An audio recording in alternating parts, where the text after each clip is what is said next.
Jésus-Christ TV, vous connaîtrez la vérité et la vérité vous affranchira. C'était une longue introduction pour asseoir cet enseignement d'aujourd'hui. Et pourquoi cet enseignement est important? Marc chapitre 16, verset 17. Voici les miracles qui accompagneront ceux qui auront cru à leur pasteur. C'est ça que vous lisez? Si vous lisez cela, je vous assure que déchirez cette Bible avec rage. Déchirez cette Bible avec rage. Il n'est pas dit, voici les miracles qui accompagneront ceux qui auront cru à leur pasteur. Il n'est pas dit, voici les miracles qui accompagneront ceux qui auront mis la confiance en leur pasteur. Non. Il n'est pas dit, voici les miracles qui accompagneront seulement les pasteurs. C'est ce que vous voyez? Non. Non. Il a dit, voici les miracles qui accompagneront ceux qui auront cru. 2 points. Donc, crois, ma soeur, crois, mon frère, tu vas voir les miracles. Si je venais ici pour vous énumérer les vrais miracles bibliques que Dieu opère dans ma vie, ou dans la vie de ceux avec qui je suis en contact, on ferait 10 heures de temps ici. Je n'ai pas besoin de venir publier les vidéos où nous avons opéré tel miracle au Texas. Non, je n'ai pas besoin de faire cela. C'est pour vous encourager. Je dis cela pour nous encourager que nous tous, ma soeur, tu n'es pas moindre. Et concernant les sœurs, ce n'est pas parce que Dieu a dit que tu ne peux pas enseigner la Bible que tu dois croire que tu es moindre. J'ouvre une parenthèse. Mes sœurs en Christ, vous n'êtes pas moindre. Et que personne ne vous méprise parce que vous êtes une femme. Que personne ne vous maltraite parce que vous êtes une femme.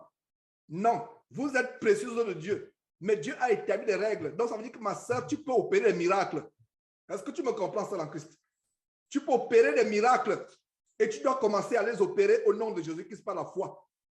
J'ai eu des témoignages des femmes, des sœurs en Christ qui m'ont rappelé que l'enfant était mourant la nuit à 3 heures du matin. Il n'était pas possible pour moi d'appeler l'ambulance ou je ne sais pas quoi. L'enfant était mourant, j'ai prié, l'enfant est revenu à la vie.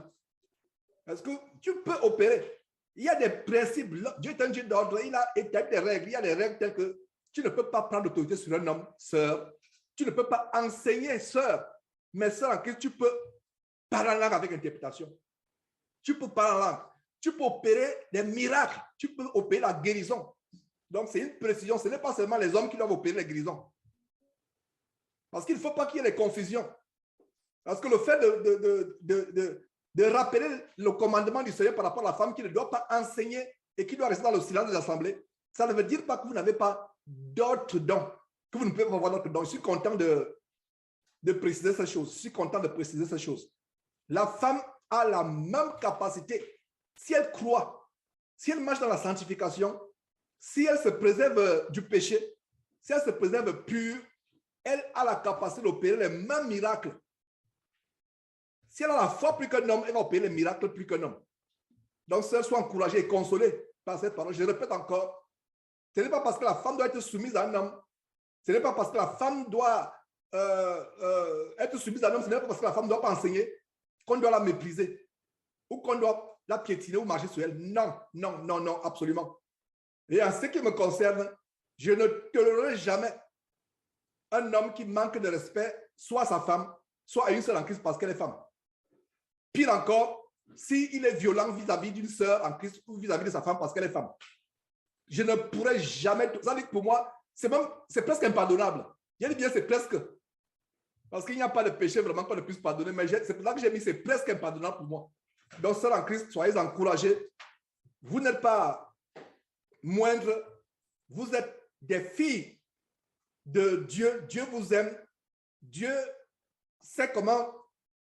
Il y a un côté de faiblesse en vous par rapport aux émotions, par rapport à d'autres choses, par rapport à la capacité de séduire les gens, même involontairement, et aussi la capacité de séduire, d'être séduit facilement par le diable. Ça a commencé avec notre ancêtre à tous, Ève, notre mère à tous, au jardin. C'est pour ça que Dieu a mis une exception, à savoir que pour ce qui concerne les choses de l'Église, la femme ne doit pas s'y mêler. Le fonctionnement d'une Église, par exemple. Et je reprenais d'ailleurs une sœur, et je suis content que cette sœur du côté du Canada accomplisse avec beaucoup d'amour. C'est une sœur bien aimée que j'aime beaucoup, qui a la crainte de Dieu et qui a failli être égarée. Et je rencontre, je sais qu'elle est revenue sur son bon sens sur les rails. je l'ai exhorté il y a quelques jours que donc, il n'est pas bon pour toi de t'impliquer ni de près ou de loin dans le fonctionnement d'une église. Le fonctionnement d'une église, c'est réservé aux hommes. Et elle a compris sur le champ. Elle a compris sur le champ. Et je rends grâce pour cette sœur, je ne sais pas si elle est connectée. C'est une sœur du côté de Canada que j'aime beaucoup, très fidèle à la parole de Dieu et qui a la crainte de Dieu. Donc voilà mes frères et sœurs, et surtout les sœurs, il fallait que j'ouvre cette parenthèse pour dire que vous n'êtes pas des moindres. Vous n'êtes pas les moindres et que Dieu vous bénisse, que Dieu vous accorde sa grâce, vous accorde sa grâce. Et voilà. Donc, ayant fait cette parenthèse importante qui, je crois, réchauffe le cœur de certaines sœurs, parce que bien des fois, il y a des sœurs qui ne comprennent pas, mais vraiment, quelle est dans ma place? Non, tu as une place importante. Prie pour ce ministère, par exemple. La Bible parle, par exemple, des femmes dans la Bible qui soutenaient Jésus avec leurs moyens. Tu ne peux peut-être pas évangéliser, mais en supportant, par exemple, ce ministère ou tout autre ministère, pas seulement Jésus-Christ TV, tu contribues à l'évangélisation indirectement. Il y a les femmes qui soutenaient. Donc, voilà un détail encore que il y a des gens qui disent, non, frère, il faut seulement avoir la foi, les moyens vont tomber du ciel. Non. Vous pensez que c'est par hasard que Jésus a dit que c'est par hasard que la Bible qu'il y avait des femmes qui soutenaient Jésus de leurs moyens. Jésus avait besoin d'être soutenu par les gens. Quand il est mort, regardez, Joseph d'Arimathée a pourvu au sépulcre. Pas au sépulcre, je vais dire, oui, à la sépulture effectivement du Seigneur Jésus, Joseph d'Arimathée. Pourquoi ce nom a été précisé dans la Bible au point où, aujourd'hui, 2000 ans après, plus de 2000 ans après, on sait qui était Joseph d'Arimathée. Cette femme de distinction qui assistait Jésus. Donc, vous n'êtes pas moindre, vous êtes tellement importante. Il faut que j'insiste sur cela parce qu'au fur et à mesure que j'enseigne que la femme ne doit pas enseigner, beaucoup de frères pensent que la femme est méprisable, elle est moindre, on doit marcher sur elle, on doit la mépriser, on doit... Non. Donc, sœur, va à la prière, recherche la sanctification, veille à la manière par laquelle tu t'habilles, veille à la manière par laquelle tu te comportes, vis-à-vis de ton mari si tu es marié, vis-à-vis de tes enfants si tu as des enfants, vis-à-vis de ton entourage. La manière par laquelle une femme enseigne la parole de Dieu, ce n'est pas son comportement sans parole. Retournons à Marc chapitre 16, verset 17, après cette grande parenthèse à l'égard des femmes qui, je crois, réchauffent leur cœur et les encouragent énormément. Marc chapitre 16.